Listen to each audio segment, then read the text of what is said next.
Abalama, a serene village in Rivers State, Nigeria, was alive with the sound of nature. The mornings were always a symphony of chirping birds, clattering pots, and the gentle rustle of palm trees swaying in the breeze. Here lived Mama Ibiso and her 10-year-old son Boma in a modest mud house with a thatched roof. Every morning, as the first rays of sun rises, Mama Ibiso rose to prepare Boma's school meal. Life had not been easy since her husband's untimely death, but her love for Boma drove her to keep going. She would pack his gari mano, a simple dish of cassava flakes with palm kernel sauce, into a small container, ensuring it was enough to fill his belly for the day. "Boma, come and take your food," she called out, her voice soft and tender. "Yes, Mama," Boma responded, bounding into the kitchen, his face brimming with energy. As she handed him the container, she reminded him, "Eat well and make sure you pay attention in school." Boma hugged her tightly, his smile as bright as the morning sun. "Thank you, Mama. I will." What Mama Ibiso didn't know was that her son was sharing the meal with someone else, a quiet boy in his class named Tonye.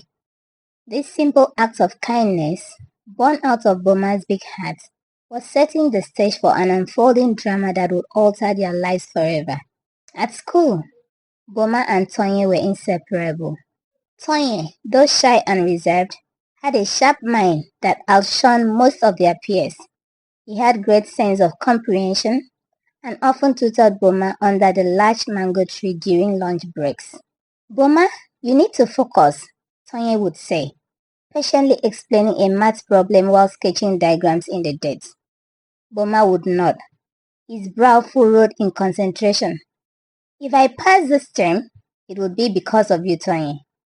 But Boma had something Tonye didn't: food. Tonye often came to school hungry, his family barely able to make ends meet. Seeing his friends struggle, Boma began sharing his lunch.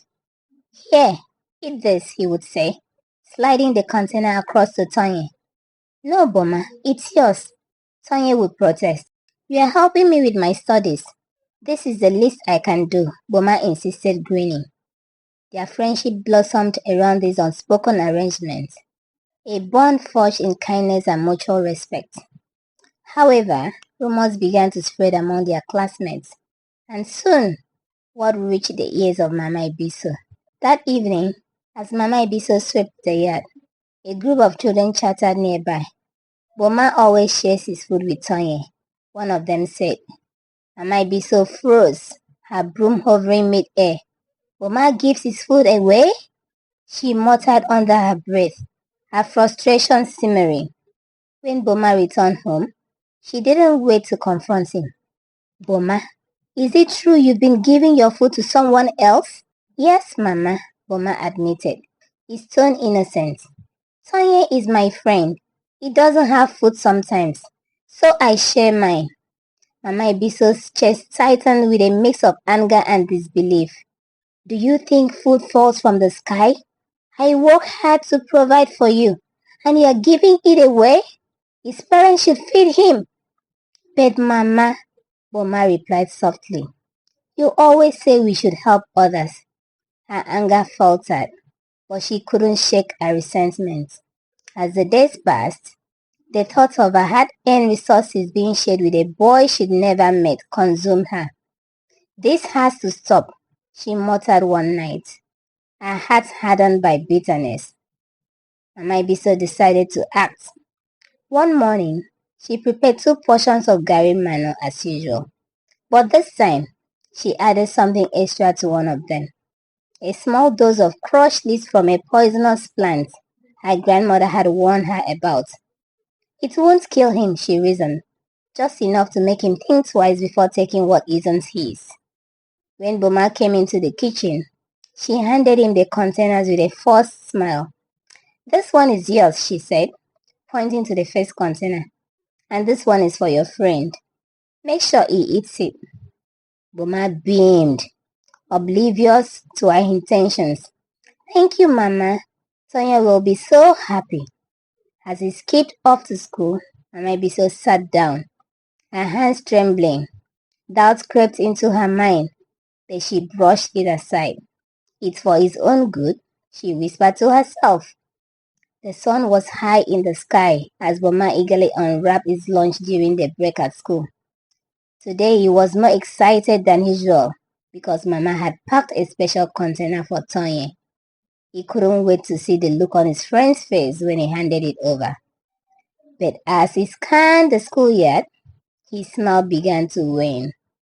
Tonya wasn't in his usual spot under the mango tree, nor was he anywhere near their classroom. After asking a few classmates, he learned that Tonya had not come to school.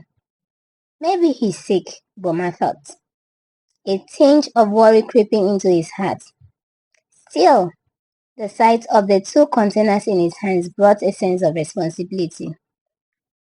The food could not go to waste. He quickly opened his portion and began eating, savoring every bite of the gari manna. But hunger still gnawed at him once he finished.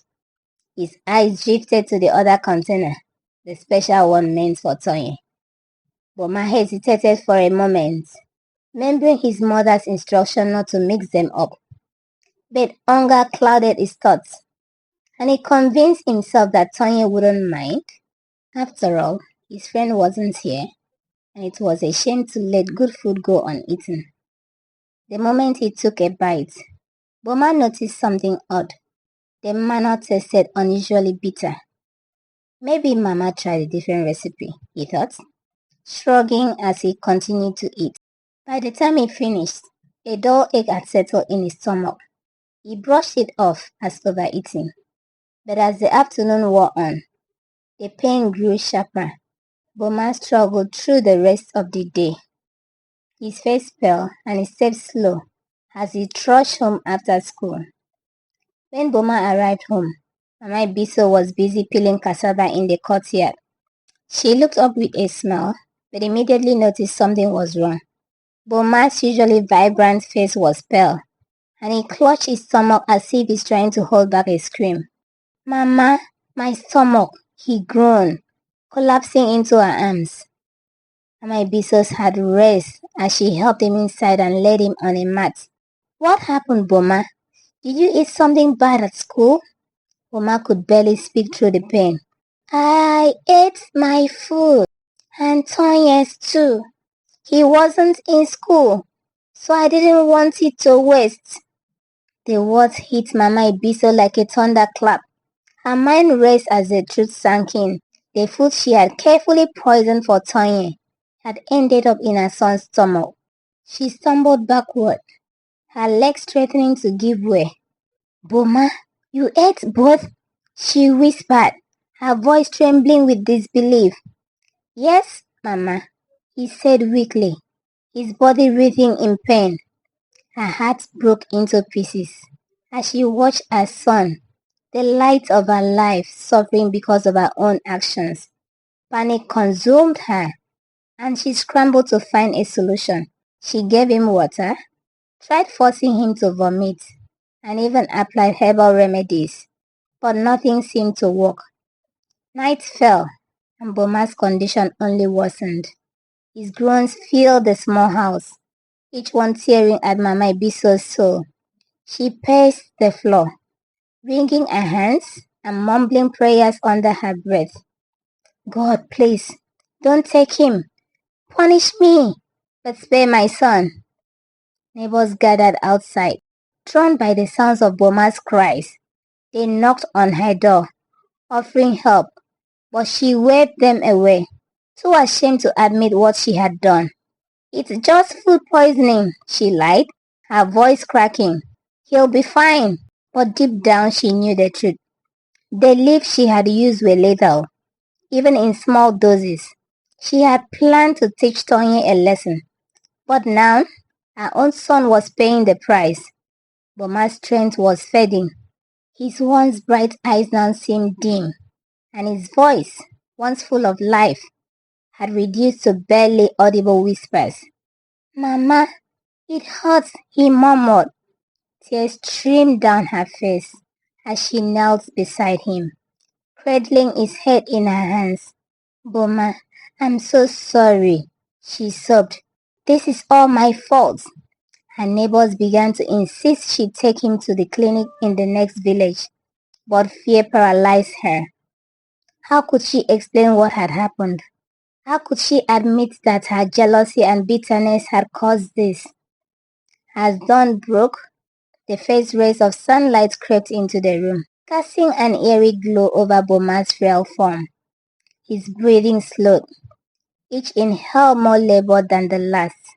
Mama Ibiso held him close, rocking him gently, as if her love alone could heal him. "Stay with me, Boma," she whispered, her voice breaking. "Please don't leave me." But it was too late. With one final shallow breath, Boma went still. The house fell silent, except for the anguished wail that tore from Mama Ibiso's throat. The news spread quickly through the village, and soon a crowd gathered outside her home. When the truth of what happened came to light, the villagers were horrified. Tanya, upon hearing the news, was inconsolable. "Boma was my best friend," he wept. "He was the only one who cared about me." The village elders called a meeting, and Mama Ibiso stood before them, her face a mask of grief and regret. "Your anger blinded you," the chief said sternly. "In trying to harm another, you have destroyed your own flesh and blood." From that day forward, Mama Ibiso became a shadow of her former self. She stopped trading at the market, stopped speaking to her neighbors, and spent her days sitting by the river, staring into the water as if searching for forgiveness. Her story became a cautionary tale in Abalama, a grim reminder of how bitterness and jealousy could twist even the kindest hearts and lead to devastating consequences. In the end, she was left with nothing but the haunting memory of her son's laughter and the unbearable weight of her actions. Lessons derived. 1. We should understand the importance of communication. The tragedy could have been avoided if Mama Ibiso had communicated openly with her son, or even sought to understand his friendship with Tony. The story showcases how lack of communication can lead to misunderstanding and poor decision making. 2. We should note that guilt is a lifelong burden. Mama Ibiso's actions left her consumed with guilt, illustrating how malicious deeds can haunt a person for the rest of their life. The story serves as a warning about the long-term emotional consequences of unethical choices. 3. We should note that hatred destroys the hater. Mama Ibiso's resentment towards a child she barely knew consumed her and led to her own suffering. The story illustrates how hatred often harms the one harboring it more than the intended target. Thank you so much for watching.